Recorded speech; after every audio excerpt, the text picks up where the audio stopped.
The Cat in the Hat is the live action adaptation of Dr. Seuss's classic book really that bad after 20 years? Well, yeah. But prepare yourselves because here's a review of The Cat in the Hat starring Mike Myers as the titular character. Big Days Entertainment Rankings and Reviews.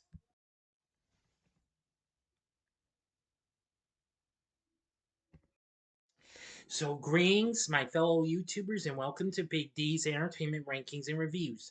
My name is Doyle, better known to as the Big D, and this time around I bring to you a review of the 2003 fantasy comedy flick Dr. Seuss's The Cat in the Hat, released by Universal along with DreamWorks and Imagine Entertainment. Directed by Bo Welch in its directorial debut, written by Alec Berg, David Mandel, and Jeff Schaefer, loosely based on the 1957 book of the same name, starring Mike Myers in the title role along with Alec Baldwin, Kelly Preston, Dakota Fanning, Spencer Breslin, Amy Hill, and Sean Hayes. The film was released on this day, November 21st, 2003. Henceforth, today's film's 20th anniversary. And it'd be the second and only live action adaptation of one of Dr. Seuss's books after How the Grinch Stole Christmas, with Jim Carrey came out 3 years before. Now, the film was originally in the works with Tim Allen to play the titular character, but he dropped out due to scheduling conflicts with the Santa Claus 2, which came out a year before. And so it went to Myers. As with the previous adaptation, which of course was The Grinch, many new characters and subplots were added to the story to bring it up to feature length. As much as The Grinch was, this film got, I'd say, twice as more extremely negative reviews, whatever you want.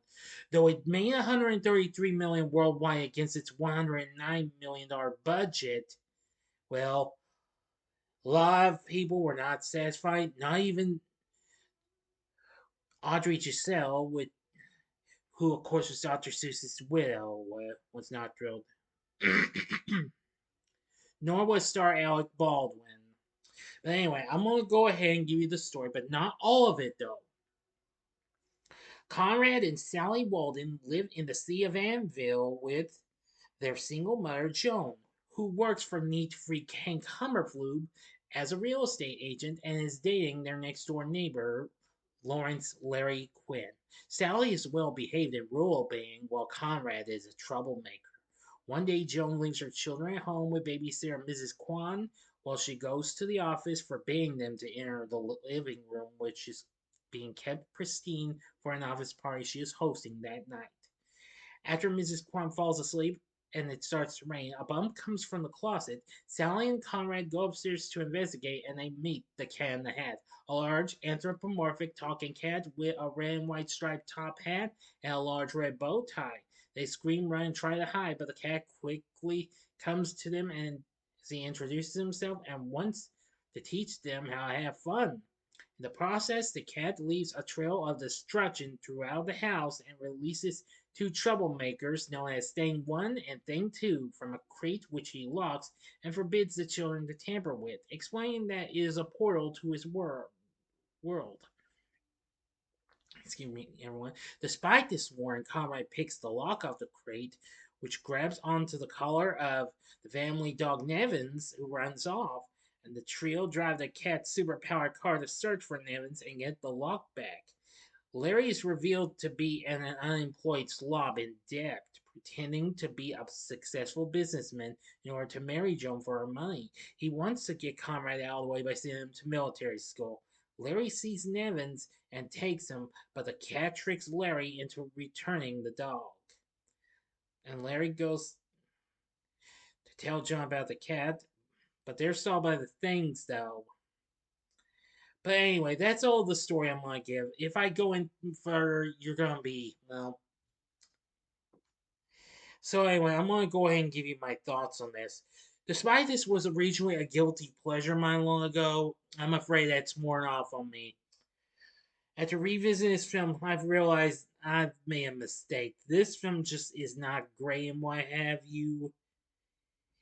Now, I do have a few good things that I liked. Mostly it's the score by David Newman. That was very good and what have you. And the only cast member I was impressed with was Dakota Fanning as Sally. She was fine. She was pretty good in ways as Sally. But as for the rest, Mike Myers as the can head, alright in Wivey. He's not as good. He wasn't quite close to as. He's not as good as the Grinch was, even though some people weren't too thrilled with Jim Carrey, you know. Let's see here. And Spencer Breslin as Conrad, yeah, he's more. I don't know. Seriously, I'd rather watch him as Chris in the Santa Claus sequels, you know.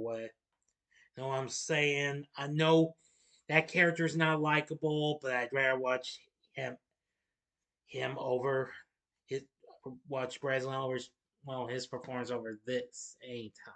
Heck, I'd even rewatch Zoom over this.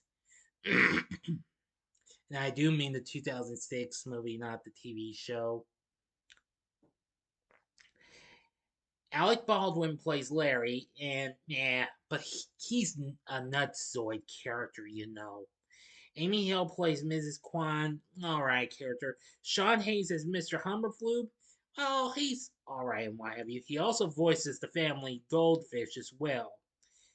Now, Kelly Preston does Joan. Unfortunately, comes to a real big negative I have with this. When the closing credits start rolling, the creditor is Mom. What's up with that? Come on, you guys, get some brains here. Her character's name is John Walden. Get it through your head, people. Shoot.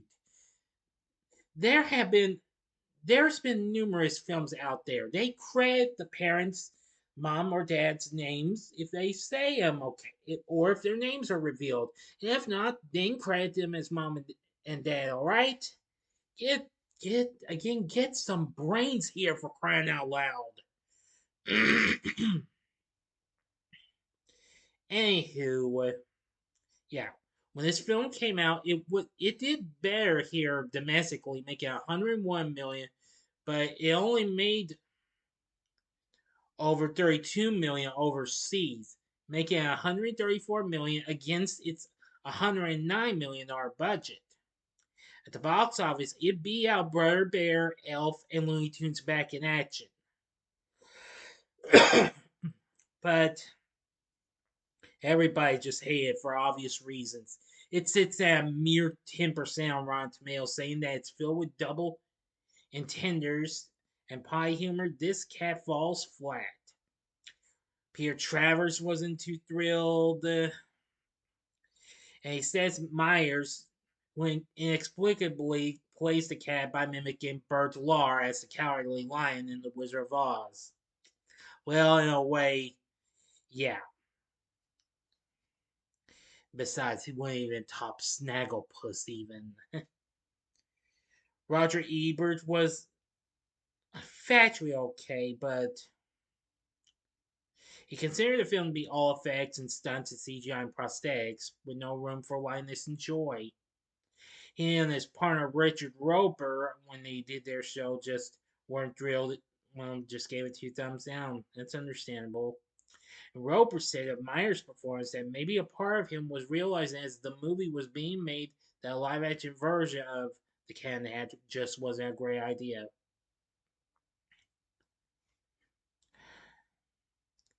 Anyway, yeah, Leonard Maltin was not even thrilled. Now, one review from Variety praised the film attractively designed, energetically performed, and above all, blessedly consists. Well, I will say it's pretty colorful and what have you, from some parts and what have you, but some I just didn't feel too comfortable with. Some of its humor was fine and what have you, but a lot of it, no. So this film is no longer a guilty pleasure of mine.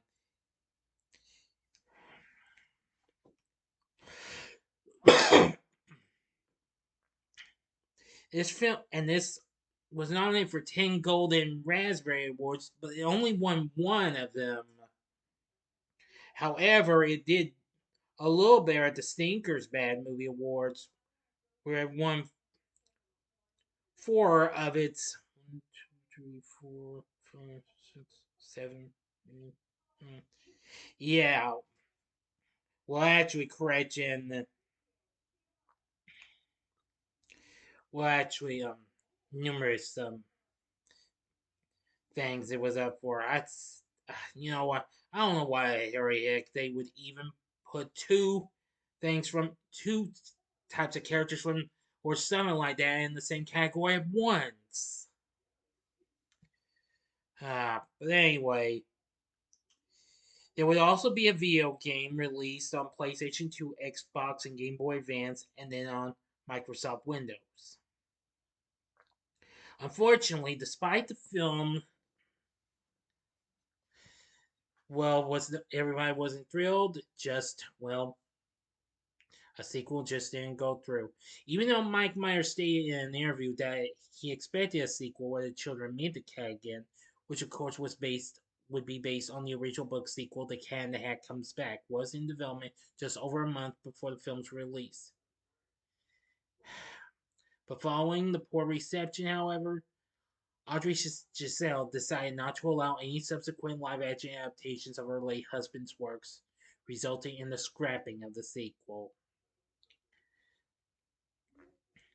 However, there's plans to do an animated remake though, like what they did with the Cringe. It was to be done by Universal and Illumination after they had recently done the Lorax, but unfortunately it never came to fruition, even though they went on to do the Grinch years later.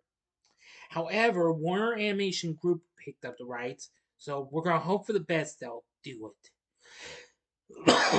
And if they do, I wish them the best of luck.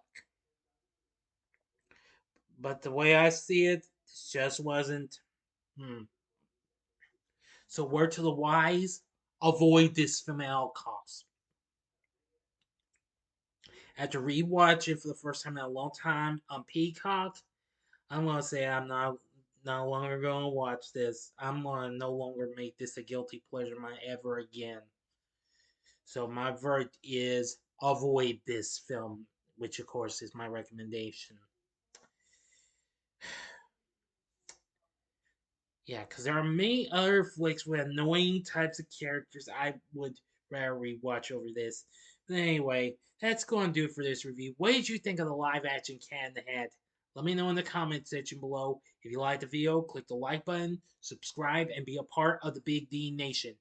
Maybe, mind you, I might review the original animated TV special from 1971 sometime down the road. I haven't seen that one in a long time either, but I'll try and look into it if I can find it, alright? And review it down the road.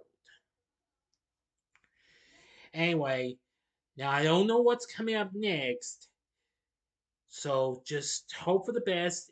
It will be either the Trolls Bandit Together review if I ever get to go to the theater, or I may just reschedule the first episode, Do You Remember, on AM Weather instead. Just stay tuned. So, if you like this, consider checking out my reviews for these other films. In the upper left hand corner is my review of Dr. Seuss's How the Grinch Stole Christmas with Jim Carrey from 2000. The upper right hand corner is my review for a recent family film with a bunch of kids that kind of get on a bunch of firefighters' nerves. Well, it's a re review of the film Playing with Fire with John Cena. Or go to the bottom left hand corner and see my review of a film that really is a guilty pleasure and it has kids annoying man on a road trip. That's Are We There Yet? In the bottom right hand corner is a button you can click to subscribe. If you like rankings and reviews on movies, TV, music, video games, etc., then I'm your guy. Thank you for watching. Until next time, I'm the Big D saying, see ya.